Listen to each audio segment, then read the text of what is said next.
morning from Wellington. As the snow is flying outside, here inside the LeHigh Arena, things are heating up. It is round 5 of the Battle of Quinte against the Trenton Golden Hawks, and the last 3 games, Wellington has won all of them, but on the road up at the Duncan Memorial Arena. Both teams have been very well lately, especially in this new year, and they last played Sunday. Unfortunately for Wellington, they ended their 5-game winning streak, losing in overtime against the Buffalo Junior Sabres 4-3. And meanwhile for Trenton, they won on the road 2-1 against the Whitby Fury. I'm Lindsay Herron, and I'll have player interviews throughout the intermissions, but first with more at what's at stake tonight, let's send it upstairs to David Foote and Alex LeHigh.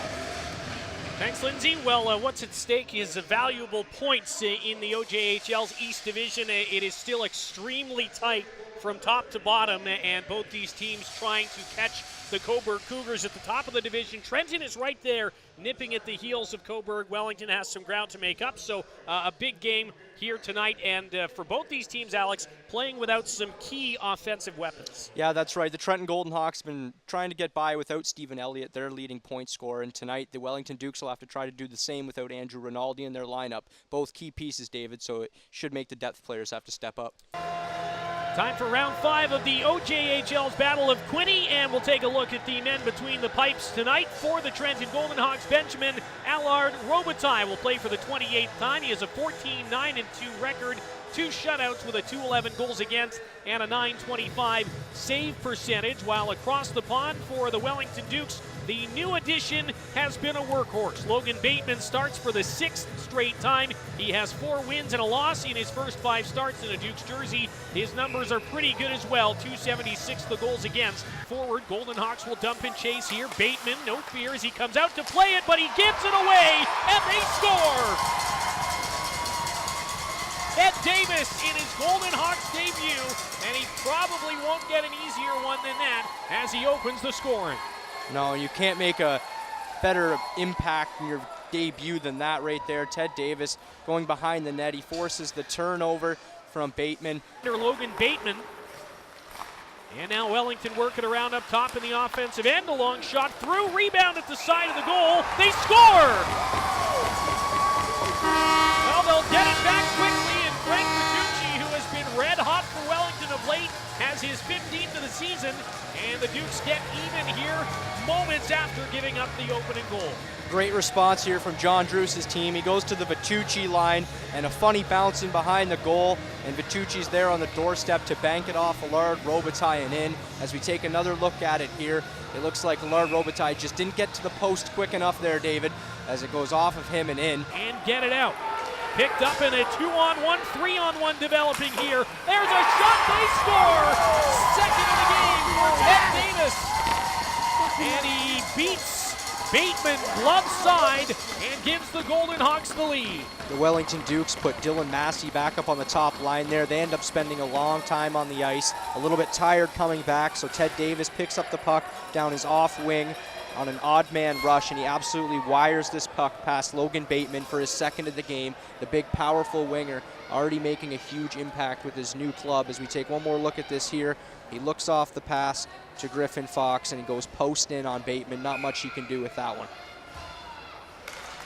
There on the tip by Ewens, and now he'll use his skates to keep it in. Slipping it off, chop toward the net, they score!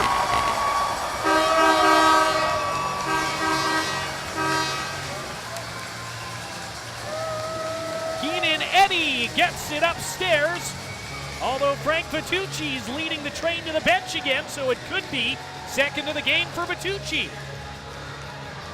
And this was a weird goal. We saw Ewens misfire, but then he keeps the play alive.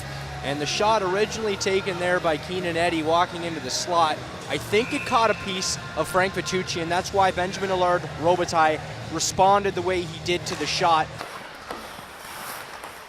Dukes try to pick the forecheck up again. They do. Woodhouse with a wrist shot. And that one stopped. Rebound. They score! The rebound up in the air, and the Dukes knock it down, and they take the 3-2 lead in front for the first time tonight. And it's going to be Ben Woodhouse who is going to be the goal scorer here. A good play by Eddie, and it might actually be Eddie who put that into the back of the net there as Woodhouse again goes through the line first, and I'm not sure if he even got a piece of that or if that's Keenan Eddie's goal. As we take another look at it here, the bouncing puck just finds its way into the back of the net, one that Allard Robitaille would like to have back, and that's going to be Woodhouse's goal. It was actually Allard Robitaille who bats that into his own net. Now, sometimes the best scenario is to kind of let that drop and cover it up, and now timeout called by Thomas Milne. Panetta will send it toward the goal, and now it bounces back to the line for Humberstone. He'll fire for the empty net and scores. Brett Humberstone with the icing on the cake, and the Dukes are going to have the Trenton Golden Hawks number again. The 5th round of the Battle of Quinte. But the buzzer will sound, the horns will blow, and the Wellington Dukes have points in 7 straight games, and it's a crucial pair of points against a divisional opponent from down Highway 33 and a 4-2 victory over the Trenton Golden Hawks. Welcome back, LeHigh Arena, where Keenan Eddie, Ben Woodhouse, and Brett Humberstone sealed the deal in the Battle of the Bay of Quinte round 5. Wellington takes this one 4-2. I'm joined by Keenan Eddie, which you just saw his beautiful goal there, 9th of the season. Keenan, what was the atmosphere in this building like? And you've taken another win against Trenton in a very key month.